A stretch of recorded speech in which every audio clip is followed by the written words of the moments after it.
L'électricité, bien qu'omniprésente dans notre quotidien, comporte des risques non négligeables. Chaque année, de nombreux accidents d'origine électrique surviennent, causant des blessures graves, voire des décès. Ces incidents peuvent être dus à des installations défectueuses, à des erreurs de manipulation ou encore à des négligences. Afin de mieux appréhender l'ampleur de ce problème, nous allons examiner les chiffres clés relatifs aux accidents électriques. Ces statistiques nous permettront de prendre conscience des dangers potentiels et de mettre en place des mesures de prévention efficaces. L'Observatoire national de la sécurité électrique, ONS, met en lumière des chiffres préoccupants concernant les risques électriques. Chaque année, la France enregistre environ 3000 électrisations, des accidents non mortels mais potentiellement graves. Malheureusement, ces incidents ne sont pas sans conséquences fatales, puisque 40 électrocutions sont directement imputables à des défauts électriques chaque année. L'impact de l'électricité ne se limite pas aux personnes, elle est également une cause majeure de dommages matériels. On estime ainsi que 400 000 incendies chaque année sont d'origine électrique, ce qui souligne l'importance cruciale de la prévention et de la conformité des installations. Il est également important de noter que la majorité de ces accidents surviennent dans un cadre que l'on pourrait considérer comme le plus courant. 80% des accidents électriques ont lieu en basse tension. De plus, une part écrasante de ces incidents, soit 90% des accidents d'origine électrique, est causée par des contacts directs. Cela signifie que la sensibilisation aux gestes de sécurité et la mise aux normes des équipements sont primordiales pour réduire ces risques.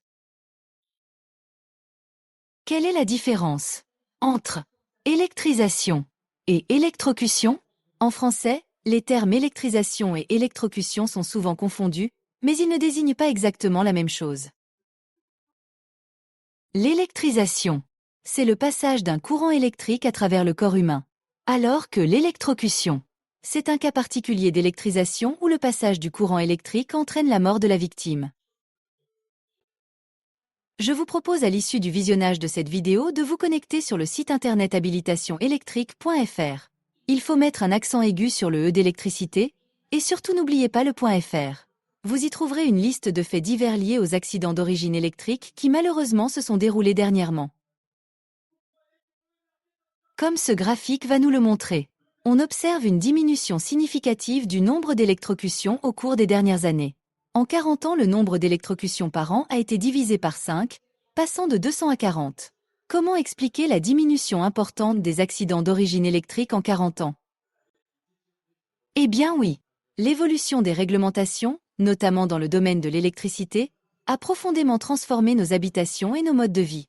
L'année 1962 marque un tournant significatif en matière de protection des travailleurs en France, avec l'adoption de plusieurs décrets visant à améliorer les conditions de travail et à prévenir les accidents. Ces textes législatifs, fruits d'une prise de conscience accrue des risques inhérents à certaines activités professionnelles, ont posé les bases d'un système de protection sociale plus robuste. Pour bien saisir l'importance de la norme NFC 1500 et de la prise de terre en 1969, il faut replacer ce moment dans son contexte historique. Les années 60 marquent une période d'essor économique et d'électrification massive des foyers. Bien qu'ayant évolué depuis, le tableau électrique en 1980 présentait des caractéristiques distinctes des installations électriques modernes. Il reflétait les normes et les besoins en électricité d'une époque où les appareils électroménagers n'étaient pas aussi nombreux et sophistiqués qu'aujourd'hui. La norme UTE-C 18510, de 1986, constituait une référence incontournable pour tous ceux qui intervenaient sur des installations électriques, qu'ils soient électriciens ou non. L'année 1991 marque une date clé dans l'évolution des normes électriques en France. C'est en effet à partir de cette année que l'installation d'un disjoncteur différentiel de 30 mA est devenue obligatoire pour toutes les nouvelles constructions de logements.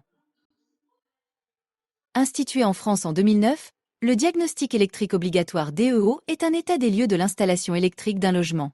Il est rendu obligatoire pour tout bien immobilier à usage d'habitation mis en vente dont l'installation électrique a plus de 15 ans. La norme NFC 18510, de janvier 2012, est un référentiel incontournable en matière de sécurité électrique en France. Elle définit les règles et procédures à suivre lors d'opérations sur des installations électriques, qu'elles soient de basse ou de haute tension.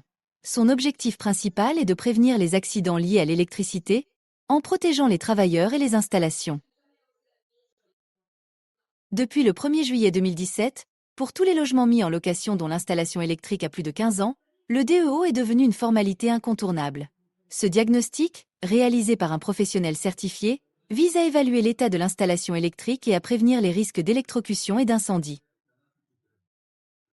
Les chiffres présentés dans ce chapitre révèlent une réalité. Les accidents d'origine électrique sont fréquents et leurs conséquences peuvent être dramatiques, allant de brûlures graves à des électrocutions.